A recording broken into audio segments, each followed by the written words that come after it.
Kevin De Bruyne ametangaza kuondoka katika klabu hiyo, mkataba wake ambapo utafikia ukingoni mwishoni mwa msimu huu. Mimi naitwa Deus von Bismarck. Karibu nikupitishe katika undani wa taarifa hii.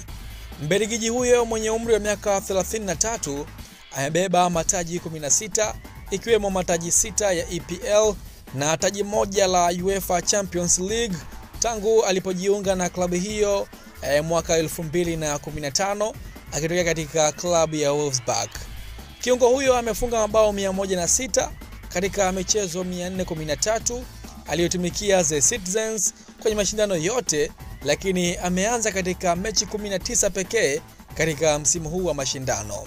Kupitia ukurasa wake wa mtandao wa kijamii, De Bruyne ameandika kuwa kila hadithi inakuwa na mwisho wake, na huu ulikuwa ukurasa mzuri sana katika maisha yangu.